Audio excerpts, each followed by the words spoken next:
tukwaniza Katayira Media TV. Oyo kubaita MC Kikankane ali ku Katayira TV n'omusajja Lawrence omusajja w'ettabwe nnyo mutya nange atamutya gwentya nenga mugamba mutya abalabi ba Katayira. So n'olw'ensonga entuse wano ku mukutu ogw'amaanyi ensi yonna gweraba muli mutya baganda bantu ogamba otya Lawrence ndi bulungi oyina kyombuuza kyonna kubanze wendi ky'oyagala oyagala okumuuza kyenkugamba kuba tuli ku mukutu gwa nsi yonna ndowooza gusinga ne TV kyemmanyi. Abantu bagamba gwe gy'obeerawo awantu ebintu biggwa wali mu Revival Band neegwa n'obeera ku BS neegwa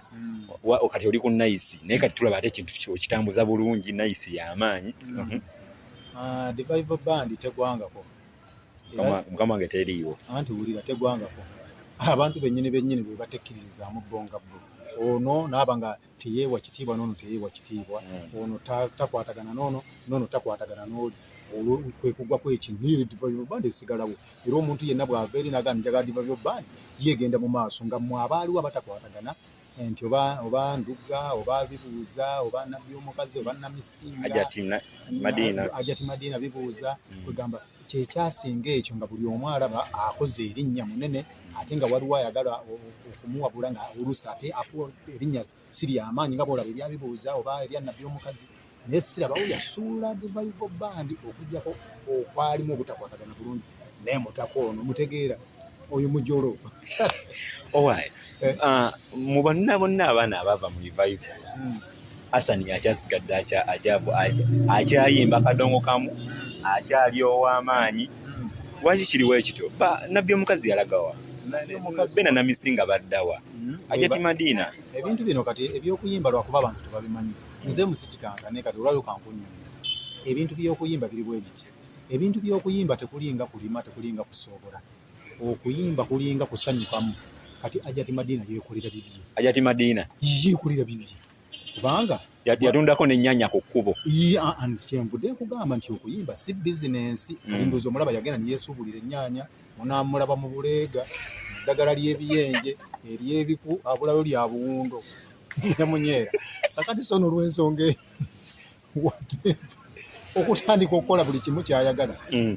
bw'otugenda ku Nabbi omukazi ali mu kwekolera bizinensi ze alina bizinensi ze agenda ebweru alagawa ne Namisinga balina bizinensi zaabwe ze beekolera bbonga. Lwaki Hassan ye akyasigadde akyakuba music bonna kiddamu kibuuzo munaana abava ewa pasita yega mu Revival Band lwaki ye akyasigadde akuba music kati ye kitegeeza omulimu alina gumu talinayo mulimu mulala ntubatambuza sebo bamweyana ajjanjaba abantu olina akantu konzijukizza mukozi musawo muganda baleko baba nze atuuse bamweyana nzijukizzamu taata kaakati kitegeeza yagenda mu bajjajja naye alina obuzibu yava mu balokole n'agenda mu bamweyana kati awo waliwo olutalo okulwanagana ne Mukama n'olwanagana ne bajjajja kati awo yeetereeze yamanyi waayo ali mulokole ng'era akubira mu Revival Band nga yakubira n'omugenzi kati awo kitegeero oba yakabala atya kati awo kitegeeza ayina okweseetinga obulungi ajja kulya baliko abantuuse nze bamweyana ntuuse ate agenda okulaba nga ne Yesu azze kati oba agenda bigatta atya ebintu bino Yesu ne bamweyana ajalabira eyo kati kitegeeza alina okulondako omuntu wamu kati sitegeera Ndugga agwawa bamweyana agwawa Yesu byonna bye bimu yagamba byonna bye bimu osinza tusinza kati nze kansooke mbuulira omulabi ali ku TV eno era atulaba nti okuyimba si mulimu oyagala ogaani bw'oba otandise okuyimba olina okubeerawo ne bizinensi eyizo oba olinawo botiiki yo olinawo saaluuni yo olinayo hoteeri yo ng'eyo ogwo gwe bayita omulimu naye okuyimba si mulimu kubanga bamatiya kakumirizi oba bamatiya beyima nze sikyabawulira nabbawulira bakyusa bukyusa n'emirimu gyabwe kati bakola mirimu mirala so bwe tobeerawo nobeesinga nogamba okuyimba mulimu abantu balizayininga kati balina emirimu mirala gye bakola wali kiba kinyumu kyovola nze njagala nnyo omusajja Lagadi musajja musuubuzi wa mmotoka yeesuubula neyegendera e Dubai tabeerangawo nagamba omuyimbi yabeera mu bintu ebyo byakwesuubulira so okuyimba si mulimu okuyimba just kusanyusa bulamu bwo ng'omuntu oyinza okubeera nogakambire ne girlfriend wange weeks 3 eziyise ziwezo 3 omuyimbi Ronald Alimpa Lady Grace n'omukubi wa gitaawo ne manager abalimu ne driver baga ku accident wakiwulirako nakiwulirako era kitalo nnyo era Lady Grace ava mu Revival Band mwewali n'afa wajja ne kukuziika. By the way nti mwebale kujja kuziika n'okuziika banaye mwanda wamwajja buli muyimbi yenna bakingisaha Uma bane mwena mwebale kujja n'abayimbi abalala bangi nnyo besigenda kumenya Basalongo Siraaji bonna baaliyo abayimbi ab'amaanyi Enule Mwanje bonna baaliyo so kyembadde mbagamba kwa accident eyagwa nze kyemmanyiiko kwa accident kiri kimu nti accident eyo eyagwa kyempulirako ekyasooka nti omwana bwe baava eno ku show ekalanga nga bajja emisinde balabika ku show bavaako ssaawa zaali 6:30 ez'ekiro ne bajja emisinde nga dereeva ajja afubutuka emisinde gya mubbi wa bodaboda nga emisinde jjukira eri babakubira essimu owange oli ludda ate bane kino njagala mukimanyi nga sinamalirayo ddala bulungi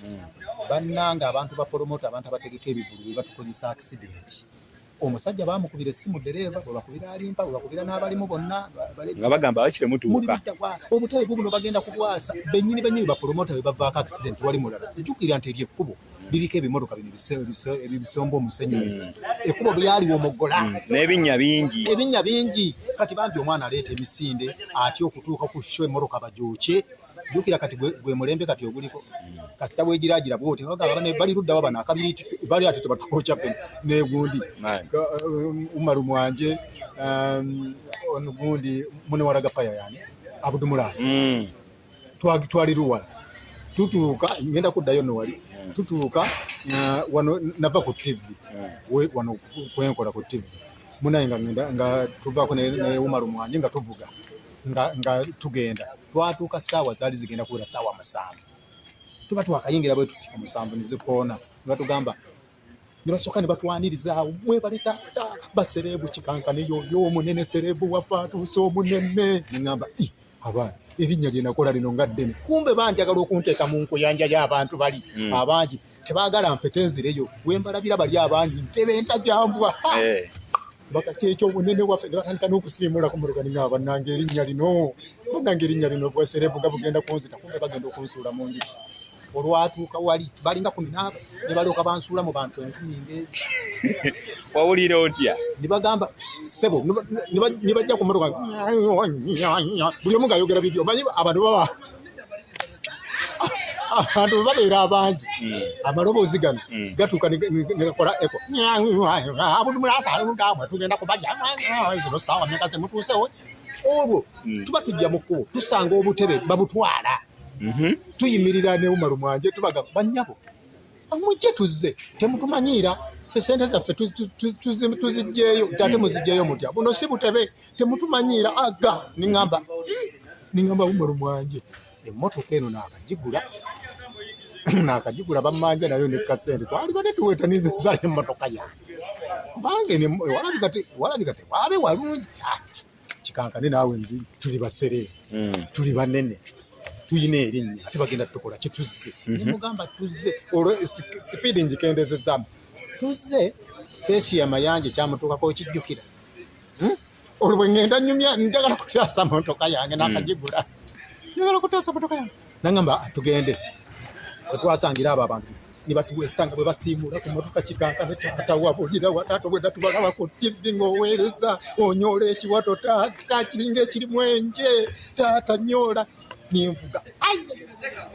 kumbe emizindaalo bagitutte okumanya bannaye Katonda taata weebale Katonda eyantonda w'eggulu n'ensi taata nkwebaza ekiseera kyonna nze musi kikankane komediyani wo muyimbi wo dansa wo pulezenta wo emizindaalo bagitutte ekiveera baakigjeeko daba abantu 15 bano abaali basiimula emmotoka bwe banyingiza mu bantu 14 eminyolo enjizaamu ningamba leero nfudde gundi nomanyi Umaru nga yatidde dda kanewete motoka eyo naawe bagenda kutoki nimugamba Uncle Umaru olwo nange pesa ezo mukati wangambye nti tujje oli munene oli serebu kati kanabo bwa serebu kabiri ti nga bagenda okwokya ku peteroli mwaziako kyawo kabakube motoka empi bannange luli oluyinga lwakukutte Katonda wange lwe baakuba emmotoka yange mukulewo ne basooka ne bagula buutu eri baga ne bagira bati basebo Abudumulasa aluwa ninkyuka ne mbagamba mwe temugula mu motoka otusiriwalirako tujja kujja kakanyendo n'obwo tono obwo bwato bwonyolanyola ku TV tugera nyola wano tukutte ne mbagamba naye se musanyusa wammwe kati nibakonga ne bagamba ne kikanga nono ne mbagamba nze ku sheno siriiko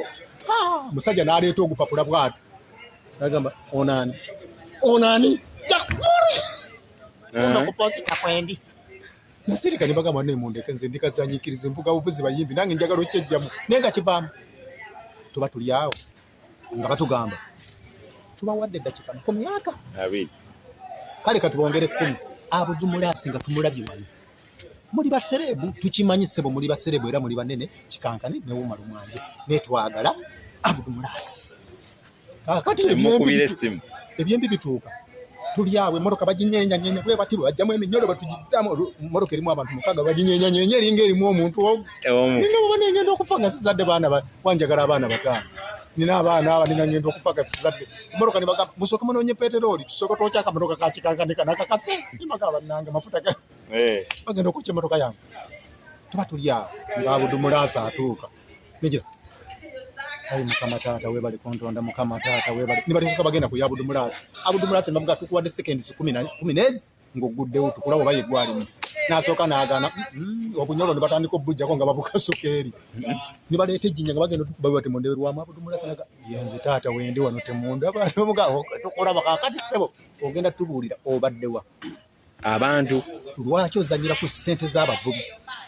abantu emmotoka tujyokya Abudumulasi okakase abagamba tata president wa farm temwocha ningenda bayimbira kye bakola nga alaga fire yasookayo yayimba oluyimba tebamugamba gye balikose oli muganda wa Abudumulasi gwa Abudumulasi nti omuyinako oluganda nti ava ku stage kyako ebipale tumbaavu tatukumanyira kumanya upcoming gono Abudumulasi najja olwo waddayo umaru mwanje nayimbawo ninga bamugamba yimba byoyimba ate ku kifuba ne bamuyimbisa kanyeenya akade ne bamuyimbisa mwana mukyalo mwana wa musajja ku kifuba nga zebagala nga bamujjako microphone leeta eno toyimbire mwana wa musajja ate bulungi kapera abantu nkujira olwa Abudumulasi nno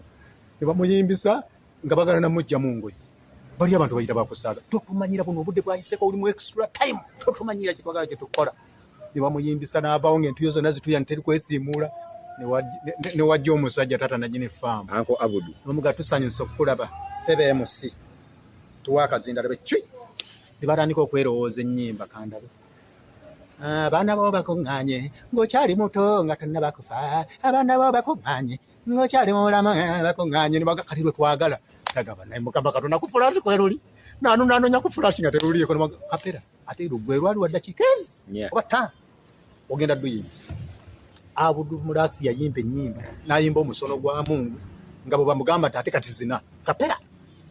amala okukuba eddakiika nnya ne bamuga kati ate ruddemu mu audio n'aluddamu mu audio n'azina genda okulaba nga Abudumulasi alumi tugenda ku stage ntuzina naye nituzina nange ninkowa nesaati ninjijjamu ningyesiimuza mu maaso bagamba otyo n'ekikankane wuuno oba kyekyantwala bannange bagamba bannange olumbe nga lwakuyise abate ngenda ku stage olwo nange nkyamuse ndaba Abudumulasi azina nnyo ningamba banandaba buddeki kaŋŋendeyo kaŋŋende neetege baama bantegulula buteguluzi ne balyoka bampa ekikazi kya Abudumulasi ne bagamba se butandika okiwala nabonereri wala nosooka nibanzinisa amazina nibanzinisa agenfu nibagamba wedda tukunoonya naye nga tetukulaba kikankane nga weekwese kati sebo tandika ogazine gozina ku TV nga weemulawo kyose ekiwato ng'emiggo weegiri wali nibanyoka bajjayo ng'olwoba wadde sente mmeka ninsooka ninfukuta ekiwato nikinnuma nintandika okuzina ng'enkima nigavaako nintandika gano ga manka style nigavaayo nintandika obubadi nibaga katwagala mulambo style nimbazinira ag'emirambo nigavaayo nibagamba omulala n'abaana nagamba atuzinira ag'enkima nintandika okuvukavuka ng'akakima nibagamba akaweddeyo kabanga ente kyantuzanya comedy nintandika nibagamba nedda ssebo kabanga eyina olubuto njoga ennyangu wali babawambi twatuwamba nga tuwuli kyenyinza kukola nibaga kati kabanga pusi ne bagamba nedda ssebo katwagala pusi nga yabbye ekifini nga bali mujjukuba ninga nsebo zisene ne bagamba ezo sene tezabaddeko okisusizzaawo nnyo kati nze nonkulaga bantu buli omu ate nga olina kiwalo olina okwogera bakuwambye n'essaati bazitujjemu twasigadde mu mpale naye gwe omanye ekyali eri nze nali simanyi nti nyiza n'okudda era nze nebaza ne mukomo kuba nga ndi Kampala nga ne ku TV kwendi nkola nze nali simanyi nti nsobola kati epusi wakaaba otya ssebo bankaabya amaloboozi gaali aga erisooka nasooka ne baligaana ne bagamba ako kabbi twagala nga yakafuna olulu nedda ssebo kati njagala okaabe nga pusi ng'ebbya amata naye ba omugongo gwo negumenya ne bagamba ojja kaaba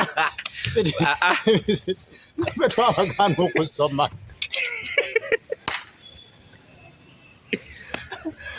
bw'olwa bawadde ssente mmeka okujja okuyimba jjukira bali bagenda kumpa emitwalo 5 n'ez'amafuta gyali emitwalo aga gye emitwalo 7 naye bambonyabonya ngoyinza oga ndi mu miliyoni oba bannazaala bange baalimu banaye bannazaala mu nsonyiwe banaye nali muli nga ndi muwambe kubanga buli omu yakola paati ye gundi bamuzinisa ng'enkima gundi abudumulasi ne bamuzinisa amazina gonna nigamuyimbisa ebiyimba umaru mwanje ne bamuzinisa nyenyakate mwana wa mukyala n'abalaga TV ng'ajasa buli kimu n'akuba samani yeevulungula bagamba yabalaga ne kananiro kayayimba TV y'omu nnyumba byonna ne bamulaga nga akuba wansi ne bakwata kikyawo ne bamuga kati kikube wansi kibenga TV nenga tekulikola music banaye twabonabonere luwala kati tudde bannange batulaba batayira bali tukyamyemu mukulu ono jase tulaga bwa pressure eri ng'omuyimba mukubidde essimu ali leeti ate kiva ne ku ango kikangane kiva ne ku kubanga omuyimbi alina show 3 mu kiro kimu kati Ronald Alimpa adduka emisinde biki bye wawulira bye nawulira nze nawulira biwuliri mbo bwe bava ekalangala baali bagenda ekalangala mbo nannyini kizinga n'agamba nti Alimpa tajja n'enkima tibakkiriza kugenda n'ankima era bw'osana nayo ku mazzi ogwamu ogwamu olwedde emmotoka mwalimu enkima biri mu mbu sina kyemmanyi kuba nzira nempulira biwulire ebintu ebyogere nsobola okyogerako era bwe mpulira nti Lawrence nti ina omwana gwe yafunyisiza olubuto omwana omuto nkyogera kuba mba nakiwulidde buwulizi ne bwe mba saakirabye mu reality era nkyogera nga bwe kiri nti n'asala naye ne bamugaana togezaako okusala n'enkima n'ojja eno tejjaayo nkima ndowooza oba enkima ezo zirabika ndowooza baali bazifunamu dde obuzibu bwazo bo nga bo mbu bamaliriza mbu era n'awaliriza yavaayo ne boolekera nga bajja sayidi za neerabidde eno sayidi z'essemuteeyo kapeeka nga bajja Misende mu kkubo sipiidi ze baali badduka ekkubo lyali lyetaaga mu sipiidi 40 kati ekibuzo kiri nti 30 oba mugano ogenda n'enkima yeekyanga enkima yo n'agyeka mu mmotoka oba taata wange yateekamu jjulube ono akwasa bagamba akwasa walolabyeko enva nga zitokota n'okwatamu ekifyo kirye kati kitegeeza yakwata mu nva nga zitokota n'ajjamu ekifi n'akirya singa yagaana oba okugenda nayo mbo nze kuba simanyi kuba n'enkima sigirabangako simanyi oba yalimu naye abaalaba babagamba nti yagenda nayo kitegeeza singa teyagenda nankima n'agireka mu mmotoka nga tagenze naye eri ndowooza tewaali baddewo babuzibu bwonna kubanga abantu bagamba ate accident kwe yava ate abalala nga bagamba mbo ekkubo lyali libi nga mulimu ebinnya oli nadduka sipiidi nnyingi naye nga nze mu kunoonyereza okutunvu nze ŋŋanze kikyomanyi kale mu ntegeerayo nze ŋŋanze mu ntegeera eyange kubanga nze ndi muntu wa Katonda eyatonda eggulu n'ensi eri yatutonda naawe yakutonda naawe omulabi alaba channel eno eyakutonda ye yantonda nze kyemmanyi kiri ekintu eki abantu abamu baba beenoonyeza amawulire okitegedde abamu baba beenoonyeza ki mawulire nga kwefunira zi views zaabwe tiri abantu bangi nnyo ababeera n'enkima guno yali talina ndiga ono yabeeranga ku radio Simba simanyi bamuyitaani yatambulanga n'endiga ye kati nayo bagambe mbu era kyali kibi lwaki yatambulanga n'endiga ye omuntu waddembe okutambula n'ekintu ki Alimpa waddembe okutambula n'enkima ye ekitegedde naye tetulyanko muntu ng'alina enkima kino kyali kirina okwewuunyisa abantu naye nga enkima ekolagana n'abantu kyali kyangula kuba nayo mbu simanyi oba yali nayo basimulabanga nayo naye yagisaba omusajja mu interview bagamba omusajja gadduka emisinde ekinya kyali kiwanvu takirabye ali mu sipiidi 12 balina kudduka sipiidi 7 n'asanga ekinya nga kiwanvu motoka yasoosaayo omutwe niyevulungula mpaka mu mugga bwagwa mu mugga Hassan Ndugga mbu nayo baali bagenda byabwe Hassan Ndugga kwe kujja n'abadduukirira n'abajjayo abaali abalamu n'abateeka ku lukalu ne batandika okubateeka mu mmotoka nga babatwale emulago naye mbumbu Ndugga nga bagamba nti ayina mbu ebintu bye yajja ku bafu ku bagenzi n'abalamu mbonga ssente n'ebintu Ndugga n'abagamba nze sirina kyemmanyi n'abagamba bannanze sirina kyemmanyi era ebintu bwe bibanga byaliwo byasigalayo n'abagamba naye bannanga abantu abatasima era yakubye n'oluyimba bannanga abantu tebayambika abantu bazibu tebayambika era oluyimba yalukubye okuyamba Alimpa nze musango kweruyine ku YouTube lutambula webale nnyo so bwe baba batuuse mulago mama Fina n'akwata akakadde kaali aka n'akakwasa Ndugga Alimpa bamuwa bubiri Ndugga ne bamuwaayo akakadde kamu agenda akole ku by'okuyamba bali abalala kati niwabaawo olutalo awo Ndugga akwata atya ssenemu Alimpa yagamba mbu banange era saaliyo nze nabadde mu kuziika kuba nange nalinawo obuzibuzibu nga ninawo abalwadde ate nga nange ndi awo siri bulungi covid kaakati munnange Ndugga nga bamugulako olutalo nti alina sente yatwala sente Ndugga bagamba sirina sente zenatwala bagamba Ndugga simanya ajabawe embalirira eya sente bagamba ezirwati nze nali nkwata sente oba mama Fina sente era ni mama Fina yayogerako era ku mikutu bana mulabako n'agamba sente yaziwa family ate Ndugga agenda kuwaayo mbalirira yaki gwe batawa sente era atali mu accountability ya sente za kati nayo kiyebuuza nze babuuza nze nali ku bintu byakutaasa abantu mpozi baŋŋambe nzije mbalirire abantu benasombanga okutwala emulago naye ebintu ebikwatagana n'accountability ya sente saakirimu sente ze bampayo akakadde kaali kakuyamba abantu era nagulamu Ndugga agamba yagula eddagala eryayamba abamu abaali ku accident okwali n'enyininyini Alimpa so kyembadde ngamba kiri bwe kiti Ndugga mu luyimba lwe yagambye nti abantu bajja kulekerawo okuyamba abantu adde mukyamu mutuufu emirundi 10 sente tezigula bulamu so ne bwakeera ku makya kale kankyogere ndakeera ku makya oba Ndugga n'abanga oba azikutte Hassan yali mutuufu Hassan yali mutuufu abantu omuntu yali adde agamba omuntu yali adde agamba obusente omuntu yali adde agamba obusente Alimpa bwakayanira tuli ku mukodo bulungi Alimpa bwakayanira n'obulamu ndaba tekigatta yali badde asima musajja kubataasa kati nze olaba emmoroka yange gye nali nayo ku sho singa omuntu yajja n'aŋŋamba nti kikankana okwokya emmotoka yo n'okukutta oyagala tukole ki kuba kati mutuuse leeti obutebe bwonna babumenye ebyuma byonna babyokezza abudumulasi talabika mwakatuuka zino ssaawa 8 ku bulamu n'emmotoka oyagala ki ŋŋanzi singa bakimbuuza tuli ku kiro ekyalimpa na Hassan Ndugga n'omugenzi era mbagamba bugambi ti emmotoka eyo mugira bataata kaadi ngireete ninye boda ngireete nze mbakwasa bukwasa mmotoka mundekere obulamu kubanga obulamu bwe bugabe kitegere oba sente zabula oba zaki ezo sente zikolwa abantu olaba omwana agula bodaboda olunaku olwo ne bamukuba akatayimbwa ne bamuwerako n'erisiiti kandi ng'otandika kugamba mbu baki bamukuba ennyolo omutwe ne bagwasa ne banyukamu ebitundu mu ddakiika egi naye kati ate ng'otandika okugamba simanyi ate Hassan Ndugga twagala ebintu byewalonda omusajja mbu yalina essente ze yava nazo ekalangala mbu yali nazo mu nsawo Hassan Ndugga azireete ate omusajja yali akwata abantu abanyulula emazzi bali mu mugga kati ate obudde obugamba nti bino ebintu byalimpa zino sente za gundi omuntu agudde emmotoka eyevulungula bweru gusobola okufuna obudde obukwata mu nsawo kubanga jjukira nsuubira nze ŋŋanzi mu kutegeera okwange nsuubira omuntu yali ataasa abantu abo teyali omu accident bwegwa wabeerawo abantu abasukka mu 10 gwaba ataasa abantu b'oba omanyi n'abaliwo ebbali oba tokyabajjukira so n'olw'ensonga eyo nsigana ndi MC Kikankana ndowooza kansubire muganda wange Lawrence onerekezeze nsaba buli muntu yenna abantu abatujjako okuyamba tubaleke tugende mu maaso nga tuyamba ekyo tukigirewo ddala. Bw'osanga nga Lawrence ngafunye obuzibu muyambe, bw'osanga Kikankane muyambe, bw'osanga Ligani Ntale muyambe, bw'osanga anyway muntu yenna bambi muyambe. Kiri just baali boogeza busungu naye nabo nabasonyiwa, nakimanya nti bwali busungu, famire ya Alimpa nagisonyiwa na buli omu yenna namusonyiwa kubanga munnaye gulwa busungu oluusi n'olaba omwana oluusi obusente obulamu butambula obulamu butambula naye so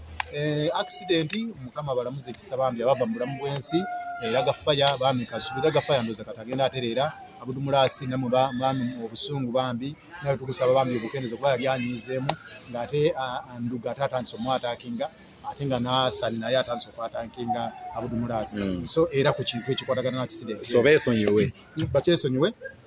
tugende mu maaso ne comedy waffe n'okuyimba so bapita MC Kikankane nga ndi comedian ku mikutu gyonna kwendi owandike MC Kikankane yogera ne TV ko osange so banange program y'obudde bo bayiza wewe bali nnyo n'okunzijukiza so mukama wange no platform y'amaanyi nange njikuwadde mbadde maze okulandaga bannange nga seeyogeddeko bannange ndi presenter ku Nice TV nkolako program bagiyita ebinyanyanyanya etandika ssaawa nnya zennyini zetandika ez'ekiro mpaka ku makya olw'omukaaga MC Kikankane yingini ya muko waliwo n'omuwala gwe bayita Tendo Olibu tukole ekinyanyanyanya kyaffe abadansi nakumikisinga nnyimba n'okukyaza abakomedian ne badansi era bwe mubaayo omukulu oyo ajja kubanga bawe enamba yange y'essimu bakomedian bakomedian badansa abafirimu mujje mbakyaze mu puroguramu eyo ebinyanyanyanya epolomotinga bapakamingi abayimbi abanene bonna ebaagala abafirimu ne badansa banaye mwena tubaagala MC Kikankane ndi musanyusa wammwe ku YouTube owandika MC Kikankane n'ofuna ennyimba zange Facebook MC Kikankane TikTok okuyimba byaggwa bitya